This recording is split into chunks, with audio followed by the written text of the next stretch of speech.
Want to tie-dye the perfect heart? I'll show you 2 different ways so you can get a bold, crisp design every time.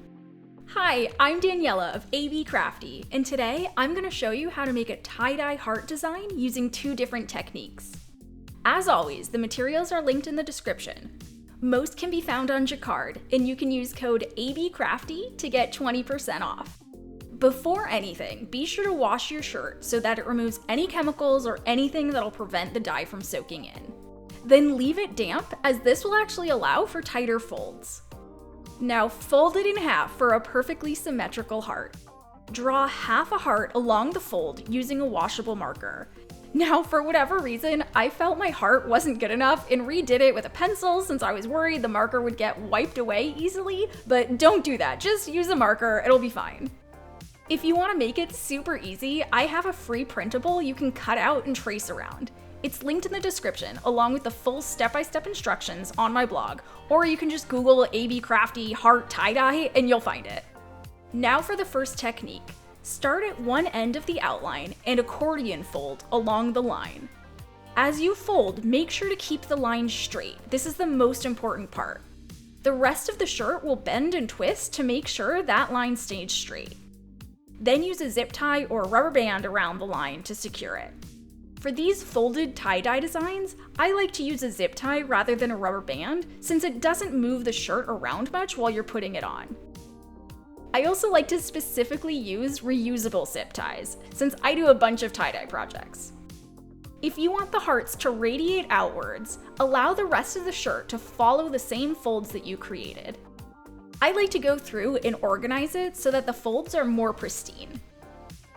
Then add more ties along the shirt. Each one will create another white heart. After it's all tied, you want to soak it in a mixture of water and soda ash for at least 20 minutes. To make the mixture, mix 1 cup of soda ash with 1 gallon of warm water. The soda ash is a fixing agent that allows the dye to more easily adhere to the fabric.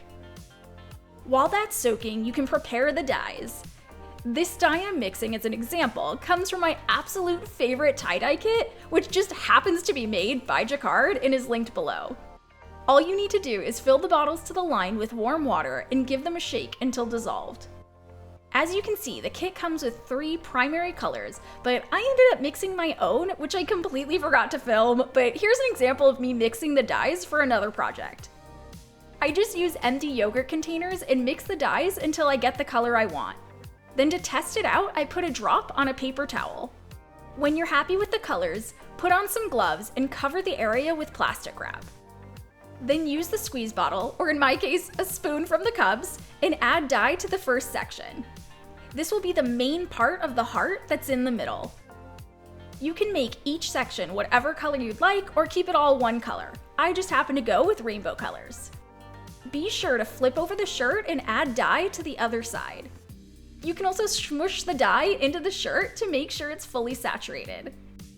It can also help to move the folds around to make sure that there's enough dye. Otherwise, you'll be left with too many white sections. Once you're happy with it, wipe off the plastic wrap to prevent cross-contamination of the colors and wrap it up. You'll then leave it for at least 12 hours to set, but I personally like to leave it for a full 24 hours to be on the safe side. Now for the second method.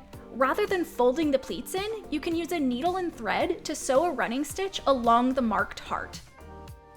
Then carefully slide the shirt along the thread so that it scrunches. You can then use either end of the thread to tie it around the line. Doing it this way is a great option if you're worried about keeping the line straight while folding it using the previous method. Add a rubber band or zip tie to create a stronger resist in that spot.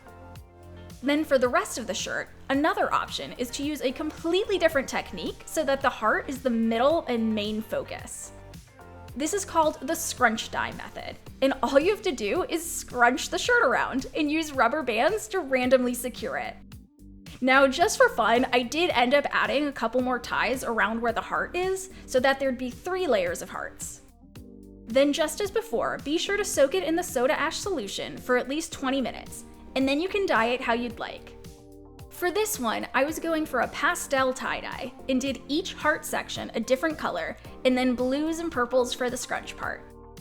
Just as before, wrap it in plastic wrap and let it set for at least 12 hours. Once the shirts are ready, give them a rinse, first in cool water, and then gradually increase it to hot to help keep the color crisp. Then wash them in Synthropol, which helps remove any extra dye. Here's how each of them turned out. You can see in the first technique how the hearts radiate outwards, and then in the second one, the hearts are only in the middle. Which one's your favorite, the radiating hearts or single bold heart in the middle? Let me know in the comments. And if you make your own tie-dye heart shirt, share it with me on my YouTube community page or DM me on Instagram at ab.crafty. Don't forget to give this video a thumbs up and subscribe for more tie-dye and craft tutorials, and I'll see you in the next one.